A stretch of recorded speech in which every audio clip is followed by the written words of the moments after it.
Hello and welcome. Thank you all for joining us today for the 2026 Legislative Wrap-Up from Under Georgia's Gold Dome. This webinar is co-sponsored by the Georgia Agribusiness Council and the Georgia Fruit and Vegetable Growers Association. I'm Beth Olson. Here's just a few housekeeping items to make sure that we're all on the same page. So the GFEGA antitrust rules are in effect for this webinar, so we will not be discussing any agreements or concerted actions to restrain or competition or pricing. This webinar is being recorded and we'll make it available on the GFEGA YouTube channel in the next few days. Please ensure that your device is muted. However, we do invite you to turn on your camera. And if you have any questions, please type them into the Q&A box at any time.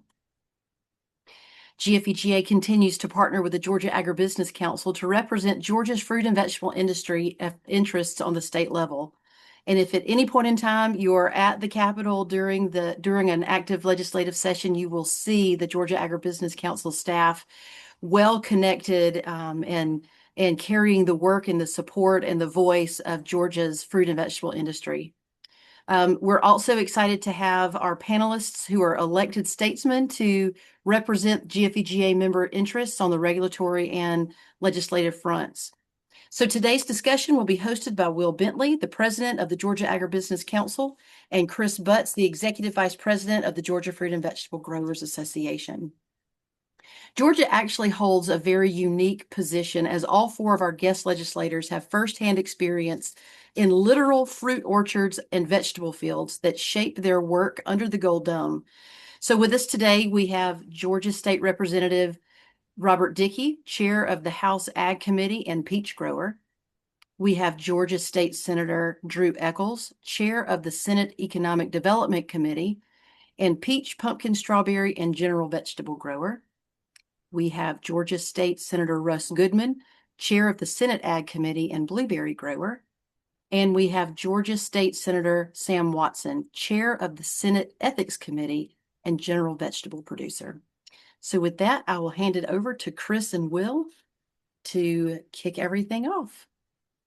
Thank you, Beth, and I appreciate everybody being here with us today. And I just want to take a second. I think we all know this. We are so blessed in this industry to have folks that go to Atlanta and take time away from their farms and away from their business to represent our industry. And we're so fortunate and so lucky to have them there. So really just want to take this opportunity to say thank you for them. This session was a busy one. About midway through the session, we stole Sam for a day and went up to Washington. Will was there with us, and we were working on labor issues up there, but it was a busy session back here in Atlanta. So without further ado, I'm going to let Will kind of take us through some of the state initiatives and policy that was passed this year. As we go through, if you have any questions, feel free to put those in the chat box. If we have time at the end, we can take questions in person, however you guys want to do it. But with that, I'll kick it over to Will and just thank everybody for being here. And thanks to all of our participants who are again taking time away from the farm to be here with us today. Take it away, Will. Thank you, Chris. And again, thanks for the partnership and for everybody. Not to put a negative spin on this, but I did want to update everybody on this call. We just got notification through the AJC confirming that former U.S. Ag Chairman David Scott has passed away. So I just thought everybody would be interested on this call to know that, and obviously keep his families in your prayers. He's done many things for ag over the years, long career in Congress, but I know how important DC has been to everybody on this call, and especially fruit and vegetable growers and the work they've done. So just wanted y'all to know that as we move forward. But beyond that, again, like you mentioned, a busy session for all. A lot of things going on from our standpoint, a lot of different moving parts. Just as an outlook, we went into the session with not a huge priority list of things that we were proactively pursuing. I'm going to try to make sure that ag was defended well. And last year was such a big year for ag that we were trying not to burn all political capital in a year we thought would be a little bit tough with all the political environment going on. But with that said, Chairman Dickey, I'll start with you since you're outnumbered by those in the Senate. we mentioned politics. I think these are the only three senators that weren't running for higher office. So we're glad that they're staying with us in the Senate and continuing that work that's important to us. But Chairman Dickey, now you've been chairing the House Ag Committee for quite a while now and doing a really good job. But give us some of the highlights of what your committee did this session and what was kind of important to you as the chairman of such an important committee to everybody on this call. Well, thank you, Will, and real glad to be on this call with my colleagues. And we do have a real, let me get these out. We do have a real unique situation with myself and Chairman Goodman and the other two chairmen in the Senate, Sam and Will up there to trying to get good ag policy going in the state. And it's a real pleasure to work with them day in, day out on policy under the Gold Dome. Excuse me. And so they're make things so much easier working between the House and Senate, as well as with you, Will, your team, you and Jake and Fruit and Vegetable Association behind us up there, Farm Bureau, as well as our great Ag Commissioner, Tyler Harper.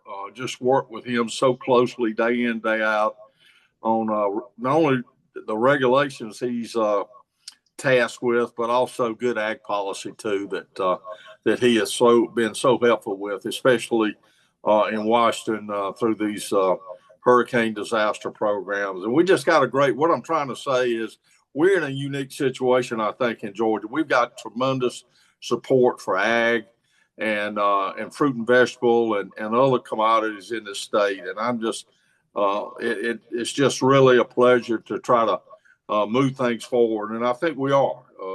We've had a quiet year a little bit on the House side with things, as you said, after last year. I thought we did some pretty big lifts last year.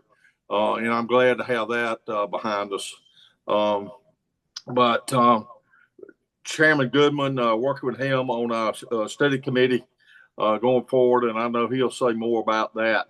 But I'm really looking forward to it was really Chairman Goodman's idea, and we worked together to get it passed in the House and Senate, and to have this study committee on generation farming, sustainability of family farms going forward. And as everyone on this call knows, we have some real headwinds in agriculture in our state and across our nation, trying to be profitable with high input costs and low commodity prices and weather issues with us. So, I'm just, we've got a lot to look at. I know Washington drives most of it, but state, we want to try to be in position, Georgia, to do all we can do to make sure our ag industry, any type of ag you're in going forward, will be profitable and sustainable long term.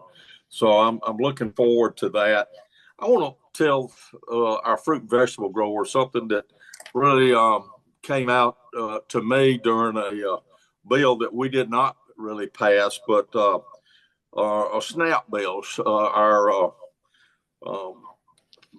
federal money that flows to Georgia every year for needy families, for our food, for our food stamp, SNAP bill, we call it. It's a tremendous amount of money our federal partners spend yearly, $100 billion, that's with a B, and $2.7 billion comes to Georgia for 1.6 million Georgians.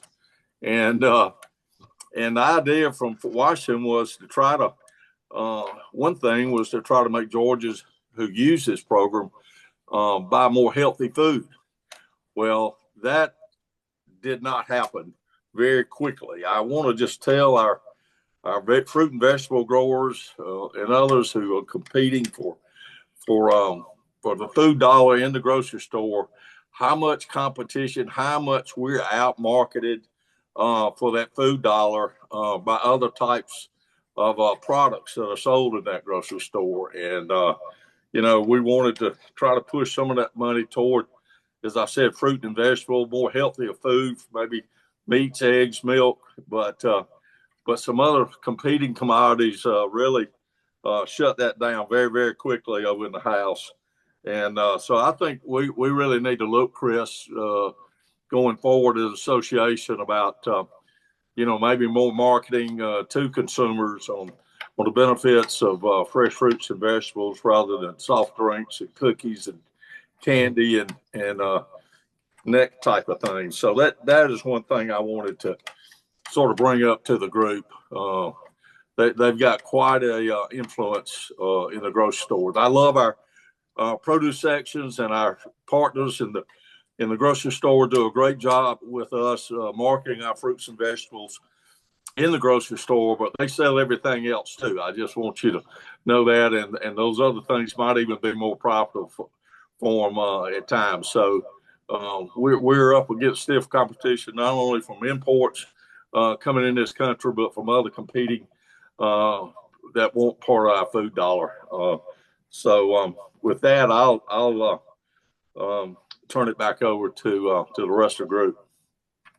Thank you, Chairman. And that SNAP bill was definitely interesting, and seeing all the interests that have a hand in that effort there. And like you said, different competition. But Chairman Goodman, I'll come to you next with a question kind of similar to what we asked Chairman Dickey. What were some of the priorities that came out of your committee, some of the things y'all worked on in the Senate from the Ag Committee standpoint? And then if you want to go ahead and get into that study committee, the Chairman Dickey mentioned about what your priorities may be on that. And you are muted. I'm sorry, guys. I'm a little flustered. There's a 17,000 acre fire in my county right now, and that was the director of the Forestry Commission that was just calling me. We're trying to get resources down here, so I'm a little flustered today, needless to say the least. My understanding is they were smoked in Atlanta this morning, but I want to kind of piggyback a little bit on what Chairman Dickey was saying. I mean, we've got a great team up there. Of course, we've all been friends before any of us ever served in the legislature, and so it's our farm caucus, as we call it. We work real well together along with Tyler. And, last year was a year that we had some pretty heavy lifts, and we burned through a pretty good bit of political capital. We talked about on the call last year with some of the bills that we were able to get passed, protecting our plant protection products and all that kind of stuff. I think in terms of the study committee, I'm pretty excited about that. And I'll say as well as what Robert said. I mean, so much of it is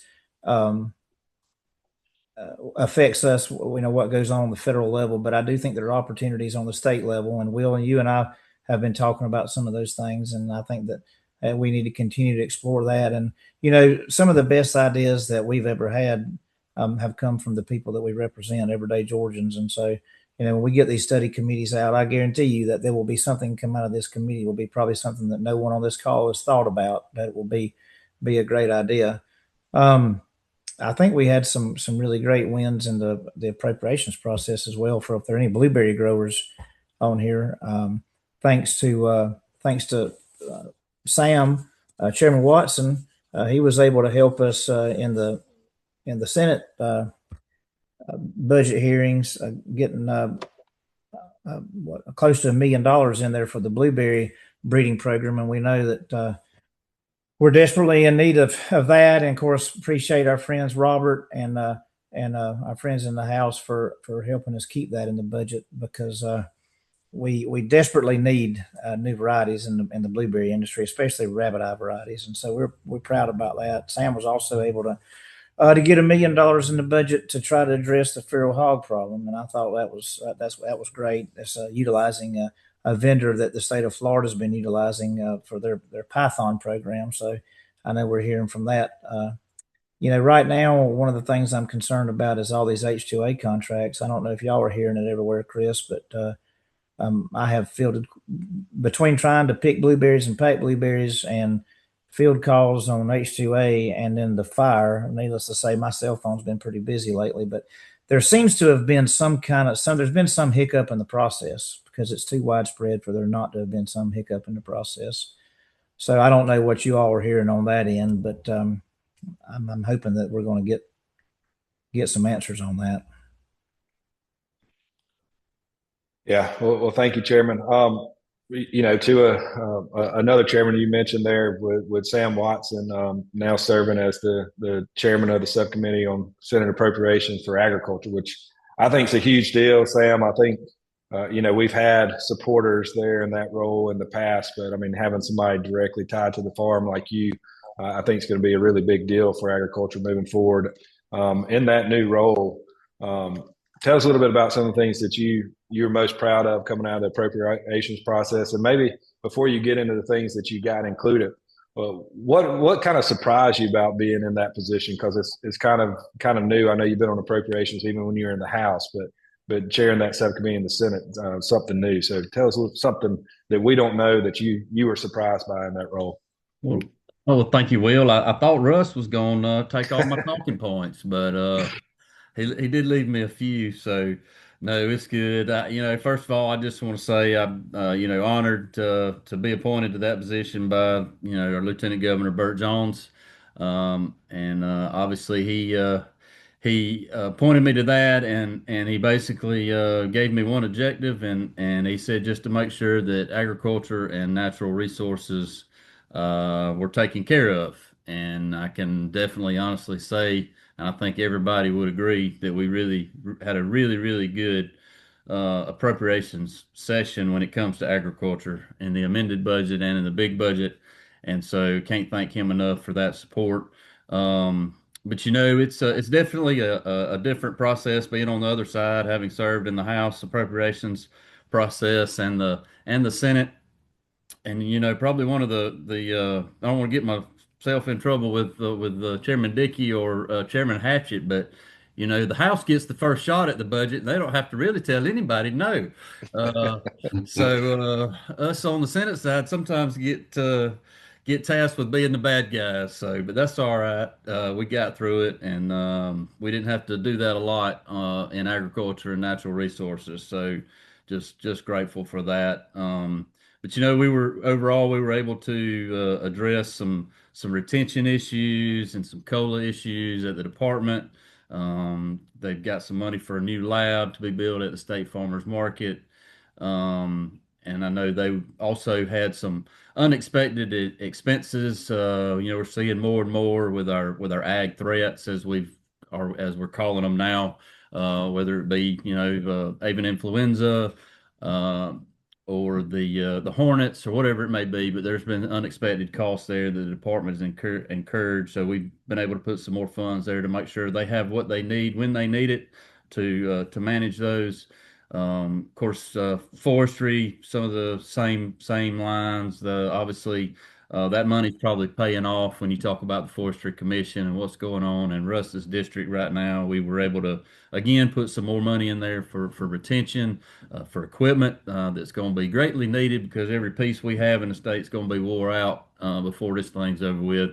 And we're going to put some more money in there, but also some forestry research funds to help the industry overall. So that was great.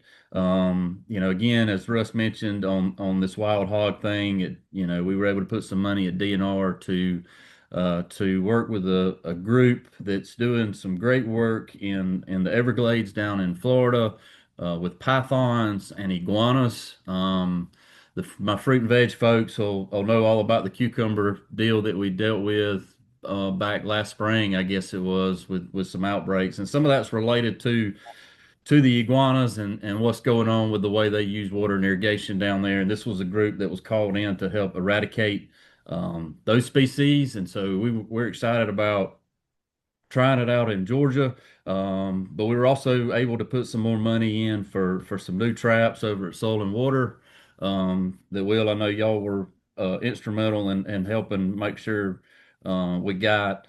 So we're really spending some much needed resources when you talk about wild hogs and what's going on. Obviously, we maintained the money that was already in the budget, and this is all a new additional money that we've been able to put in there to continue to help folks with that issue. So excited about that. Of course, Russ also mentioned the blueberry research. That was a big deal. Um, and so we were able to make sure that stayed, but we also were able to put in about $7 million for our research and education center statewide. As many of you know, if you've been to a UGA research farm, you've seen the shape that some of them are in.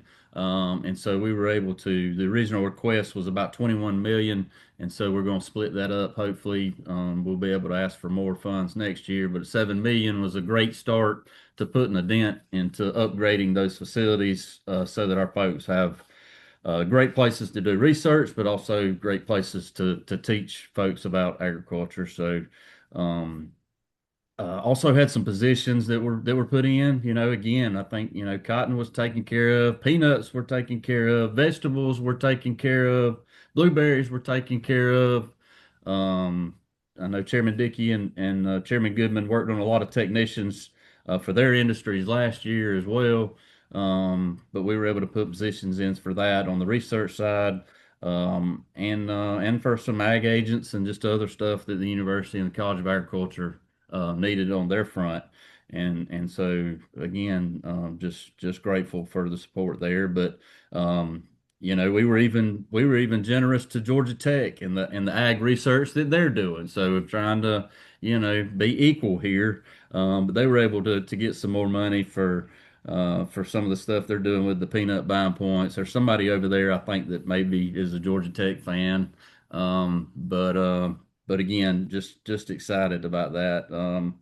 And just kind of to round it up, ag ed again, we had to do some stuff there with our ag camps and some annual maintenance and some things from the storms that we've had that they weren't taken care of. So we're able to put funds there for that and for some of our ag teachers, some of their extended day, extended year needs, and then even our national fairgrounds. They needed a little bit of help over there, so we were able to plug some stuff in. And also they were paying state sales tax, and they probably shouldn't be paying state sales tax, being that they're a state entity. So we took care of that where they can maintain those funds and use them to continue to do what they need to do at the fairgrounds. So as I said, just we had a great year on the ag and natural resources front, and can't thank our Lieutenant Governor Burt Jones enough for his support on all of it. So, and appreciate all of y'all, Will and Farm Bureau and everybody that's at the Capitol to help back us up on all this stuff. Yeah, well, thank you for all that. And I know Chairman Dickey has been a champion of a lot of that in the House, but I think we'd be remiss if we didn't mention Chairman Stephen Meeks, kind of covering agriculture in the House too, and y'all's partnerships has been great. It's good to have you in that role. I think it's a big deal for all of us. And just to kind of give an anecdote of how having you in that role helps is, you got hit with that. And I believe it's the pepper weevil in the middle of session, right? When you first found out about that, and maybe it already completed the amended budget. But just remember those conversations you were having about, what do we do? How do we respond to that? And you were able to get money put in for research. So I just think that just shows how important it is to have you guys in these important roles. And I do want to point out too, a little bit on a lighter note, Sam, I'm going to get to the professional clothes here in a minute, but you were selected as best dressed and by the AJC. So I just don't want anybody to think that the ag group's coming up there looking shabby, except for Drew. I think you showed up this year, and really a very important award you got. That's right. Yeah, I couldn't let Drew be the only ag guy. Hey, let me, so for everybody watching, Sam and I, we roomed together up there in Atlanta. And it was funny because the day they had to have his picture taken, he was trying to figure out which tie he was going to wear. He acts like it wasn't a big deal, but he was proud of that. Now, I told him that that whoever judges that thing, they're prejudiced against short, fat kids is all I can say. You got good looking clothes too, but it really goes to these. I think Drew wrote the book on clothes. Sam's told me. I think Chairman Dickey's told me that before too. So we'll kind of turn it over to Chairman Eccles and go ahead, Sam. Sorry. Yeah, I was going to say Drew's a dandy though. Yeah. That's all there is to it. Well, before he gets us all back, he does have the microphone after y'all, so you got to be careful. But Drew, another important committee assignment happened this year with you becoming chairman of economic development in the Senate. I know you and I have had a lot of conversations in the leading up to that and since then about things that you can do from agriculture, kind of in a role that probably hasn't seen someone in agriculture before, but it's really important to economic development across the state. Tell us a little bit about, after you take a few shots of these guys for talking about you, tell us in that role as committee chairman what your plans are in economic development and how you see that as a plus for agriculture. Well, first off, thank you for having me. And I may have an echo. I had to come in a break room right here. I was in my truck and my phone messed up, so came in a little break room that we got here on the farm to to do the rest of the video with you guys. Can y'all hear me? Okay. Gotcha. Okay. Well, like Chairman Watson, he mentioned, he went through the whole budget, and I appreciate that. I've got, my fingers and toes, and that's about all I can count on. But I do think I'm going to jump over to that budget right quick while that's still fresh on everybody's mind, and we'll talk economic development. I think it's very unique that who knows in the past, but you got two farmers in the Senate who are on appropriations. And Sam and I clearly were friends and clearly have the industry's best intentions. But that is a very interesting process to have two new guys on there. So, again, tip the hat to Lieutenant Governor Jones for stacking the deck, so to speak, with two ag guys on appropriations. And just to make y'all laugh, because we have been pretty serious, we were in that amended budget process, and on a Friday afternoon, I had to leave about an hour and a half early. We didn't have session that day. I left about an hour and a half early, and the part of the budget that I was in charge of, I sort of thought everything was cleared up. And on Saturday morning, we got a text message saying we needed to be back down there on Sunday to go through the budget. Sam called me. Sam and I were talking on our respective farms all the way across the state. I told him, I said, I'm going to have to get back down there Sunday to make sure that my money stayed where it was supposed to stay. And Sam said, that money's already gone. It got took out Friday afternoon. So you got to be to everything that Sam just talked about. And I'm going to use his first name. We're over the titles right now. But for everything that he just talked about, man, those are literal. I mean, they're not bare knuckle brawls for Sam to defend the Department of Ag or a Pepper Weevil or the blueberry breeder, but it's a fight. And I don't even want to think about what it would be like to only have one farmer in the room, because it's pretty bad when you got two farmers in the room and the rest of the people don't understand our industry. So to have both of us in that room having each other's back, I feel like that's very important. The part of the budget that I'm in charge of is economic development, public service commission, DCA. There was a lot of good things that came out of there, but one of the things that I was proud of, clearly up here in Northeast Georgia, Lake Lanier is very important. 40% of Georgians, I know that the folks on this phone call are probably more of them in South Georgia, but they're spread out. I saw the list, and they're spread out all over the state. 40% of Georgians get their water from Lake Lanier. I got $2 million put in the budget to do a study on the water quality and the water quantity.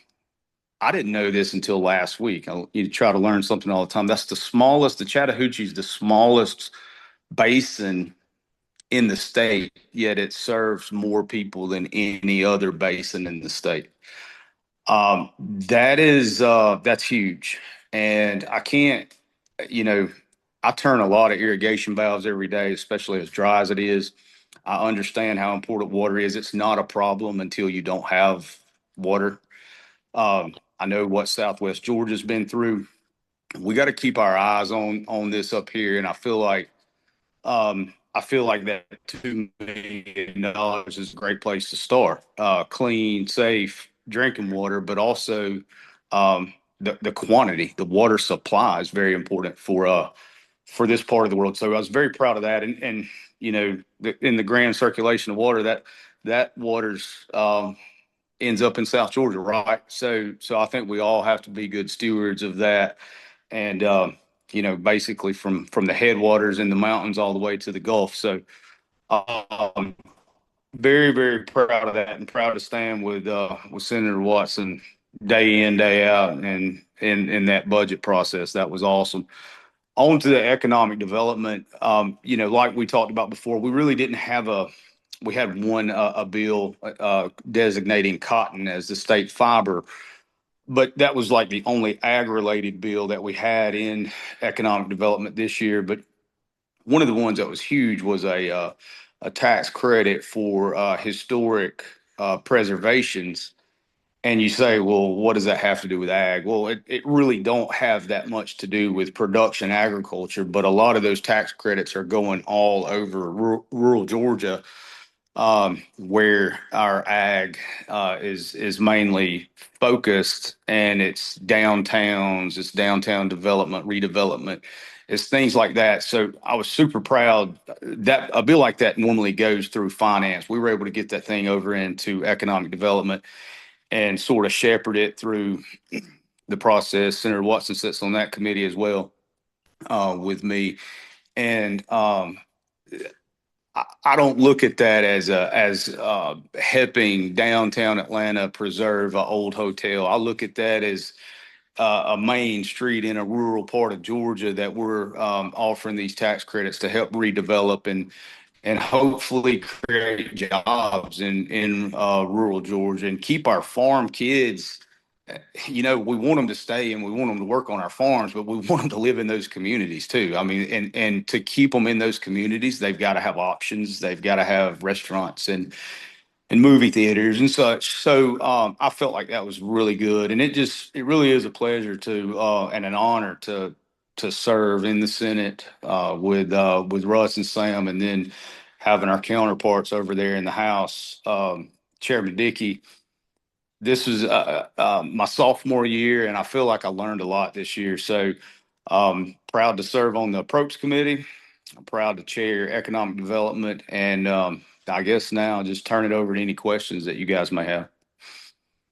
Well, Drew, before we get there, I mean, I appreciate your role in that. I think, like we mentioned earlier, I think that's going to be a big deal for ag to kind of have some of y'all in some positions that we haven't had in the past. And then you mentioned that appropriations chairmanship too. I maybe piqued my interest in hearing about your DCA involvement there, and that one Georgia money. We might have to look at it for something, Sam. I don't know, but Chairman Dickey, you have a question? Well, along that lines of appropriations, as the conversation's gone, I'm just proud we're in a position in our state to have great economic vitality, and with our budget surpluses every year to be able to put these things in the budget for agriculture. And that's when I was first sworn in, we were cutting money everywhere, and as well as out of ag. And so I just hats off to the great leadership we have in the governor's office, in the House with Speaker Burns, and with Lieutenant Governor Burt Jones' leadership, as well as all of us, being able to have the funds and the revenue in Georgia to reinvest back into agriculture and other economic things. So that's not a position a lot of other states are in right now. So I'm just thankful Georgia is in that position. And I think the money we're spending and investing, as senators were talking about, will be great long-term benefits back to ag.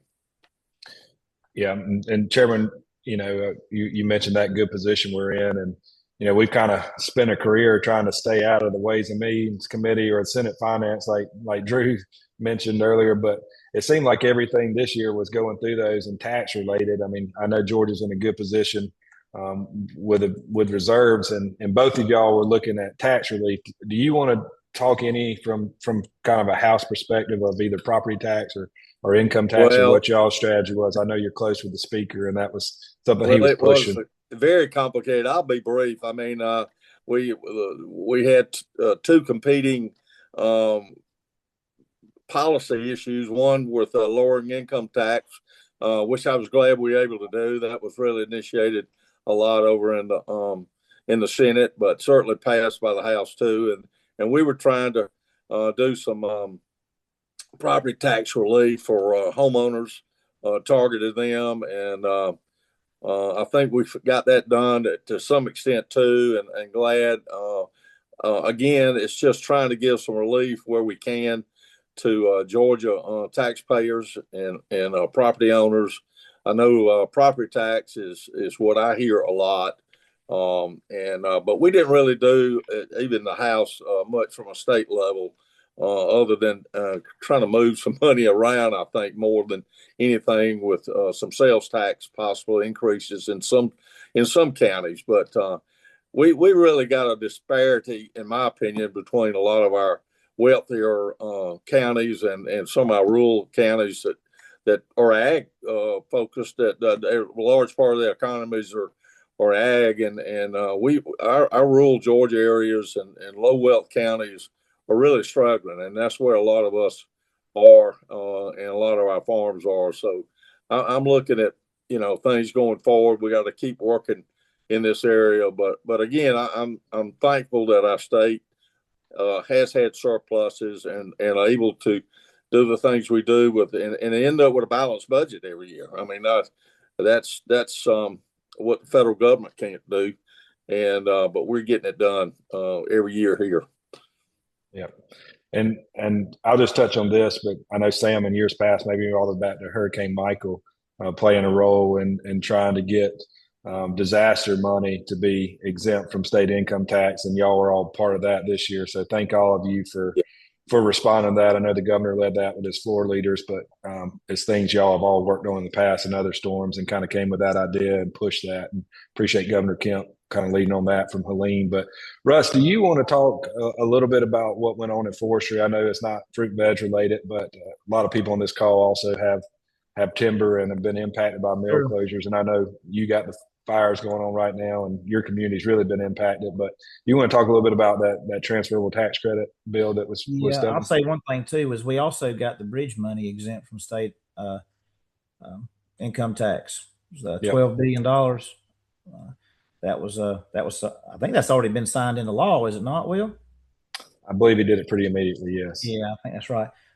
So one thing we did as well, when we did the reforestation tax credit after Hurricane Helene, we did $200 million, because after Hurricane Michael, there was like $80 million that was utilized. But of course, Hurricane Helene is something like 4 or 5 times as much timber was destroyed with Hurricane Helene, just because of the path that it went,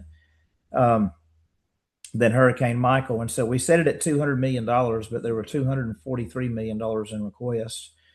And so we were able to add another $50 million to that, so that the credit would not have to be prorated. And the tax credit that we did trying to get mills into the state, we ended up passing we started off, we had a 5-year, $250 million per year tax credit. And so what we ended up with in the end was a 1-year, $250 million tax credit.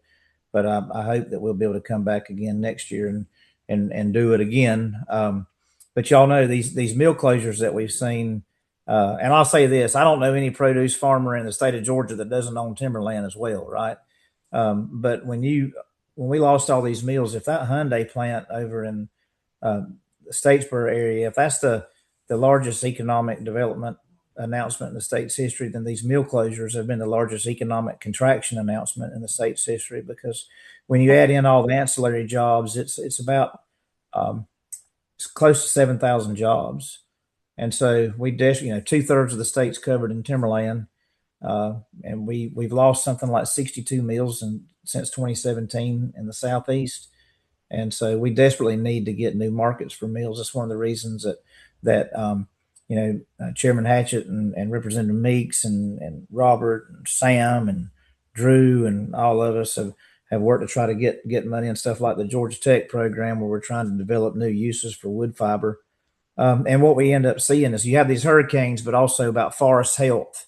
We've got to have markets for small diameter wood. And so I was really excited about that. I think if you talk to our colleagues in the forestry industry, they'll tell you that they've had a lot of good feedback. But the truth of the matter is we have lost some opportunities to surrounding states because they had better incentives than we did. And so I'm hoping that's going to yield some investment in the state. Yeah. Well, thank you. And from my standpoint, again, I know we say this over and over, but I'm just so proud to get to work with folks like y'all. And then, also think we should mention, we have Jacqueline Ford and Jet Howard and David Huddleston and Stephen Meeks and John Corbett and Angie Osteen. The list just goes on and on and on. And I probably shouldn't start naming names because I know I'll forget folks that serve on in ag and are farmers or farm adjacent. And, I talk to folks around the country that have similar roles in mine, and none of them have as positive of supporters in their legislature as we do in Georgia.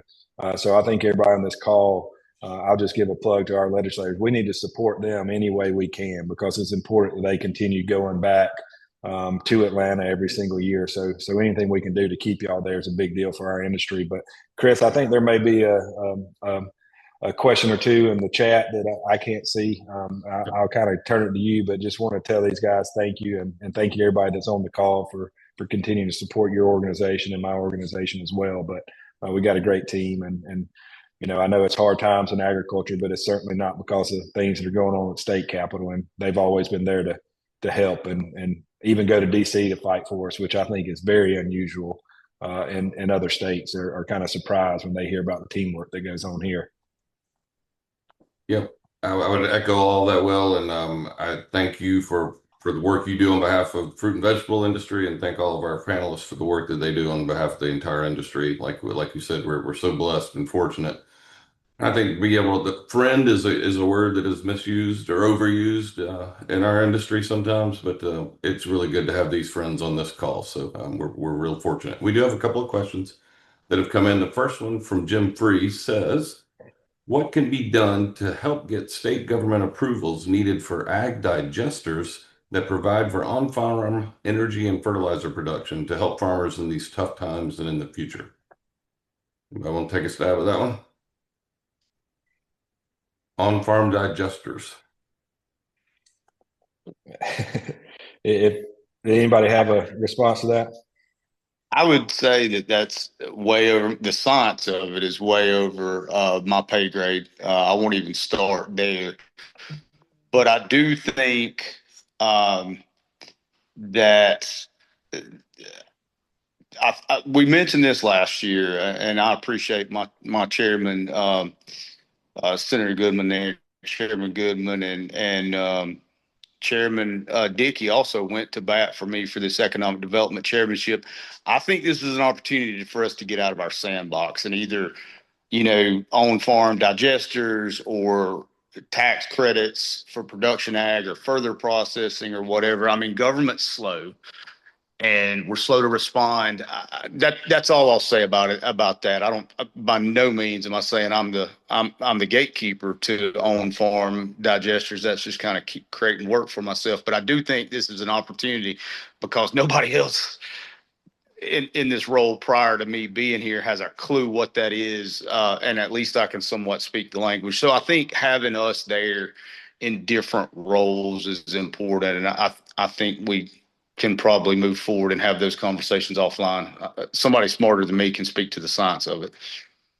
Yeah. And Jim, I'll say, and this is just kind of a policy and work. And I've talked to all these guys, and those are the type of ideas they need to hear when we get in that study committee. And certainly if you want to get some more information to us at the Agribusiness Council, we're going to be looking at, are there ways to do what forestry did this year with jobs and investment credits? And can we look at that in agriculture? So that may fall into something like that, like Drew was saying, but let's again, get that kind of information to us, what that would look like, what would be needed to kind of spur that, and how do we put it in something that's digestible, I guess, for the legislature. Well, I think we're always looking for further processing industries in our state to value-added products to use our agricultural products. And I know the peach, watermelon, citrus, and blueberries are looking at some juicing opportunities and marketing opportunities for some off-grade of those. It's been a little slow, but looking at some federal opportunities to study that and have been doing that. So, yeah, I think we do have to get aggressive on the processing and value-added end instead of just the growing end if we're going to be successful going forward. And One more thing I want to mention, Chris, our FSA committee. I want to thank our friend Bill Brim. I think appointed as chairman of that, and Duncan Johnson's doing a great job being head of the county, the state FSA board, and with Brim chairman and my former colleague Chad Nimmer also agreed to serve on that. So I'm glad to see that happen. So fruit and vegetable very well represented all the way across the board. Absolutely. Chairman Dickey, we had one more question that came in. It said, do we know when the study committee is going to kick off? Could you and Chairman Goodman perhaps just timeline what you see working? When will we see hearings? How do y'all envision that working? I would sort of hope that we'd have our first one after peach and blueberry season's over with. We'll probably have 5, I would imagine. Don't you think, Robert? At least, hopefully 4, maybe. Yeah, the way the bill was set up, the way we drafted it, the speaker, I believe the way we had it drafted, Robert, is you and I are on the committee, Tyler Harper's on the committee, and then the speaker and the lieutenant governor pick three members apiece, if I'm not mistaken. Is that not right? Yeah, that's it. So we're going. Yeah. I know Chairman Goodman and I move them around the state, and we're really looking for answers, ideas. It's in my opinion, is not going to be just having study stuff. We really need some answers from our grassroots farmers and others in our state to something we can take back to Atlanta or take it to our Washington partners to really move the needle for us. We're in dire need of some change if agriculture is going to be successful going forward. All right. Well, if I can take just a moment and take a liberty to thank the Agribusiness Council, but also thank I think there's several other representatives of other organizations within the state of Georgia that came together with us on the Ag Wage Reform Coalition. I did mention that we were up there in DC in February. We held a press event and made hill visits. But the thank you to everybody that has stood up and led with us on that effort. I think the wage rollback for AWARE this year has been huge. The work is not done there, and we've got to get that adopted into a final rule, and we've got to get some stuff codified. But I did want to take the opportunity to say thank you to Will and to everybody that made the trip up there. Sam was able to go and speak at the conference. So we're still working it. We've got a long way to go. We're still waiting the introduction of a bill from Chairman Thompson that he told us was coming when we were up there. So we're waiting that bill any day now, and I will keep working on that. But we appreciate everybody's support and partnership on the H2A issue. And Russ, you guys mentioned earlier that you've been getting some calls. You know, I do think it's fair to say we'll have more H2A workers in the state than ever this year. And between government shutdowns and interview requirements where they waived got rid of the waivers for interviews, we're putting more people through a system that's got more requirements on it, and everybody's coming in at one time. So some bottlenecks were expected. I would just simply ask if you hear of any that people are getting stuck and not getting their workers, let us know too. We all know I think the right levers and buttons to push when that happens. But if you hear of that happening widespread, please let us know, and we'll see if we can get some action on it too. Well, that completes all the questions we've gotten submitted. I would just say if anybody in the audience want to open it up to any in-person questions, now's your chance to get to the core of the ag leadership of the state. You got anything to say? Now is the time.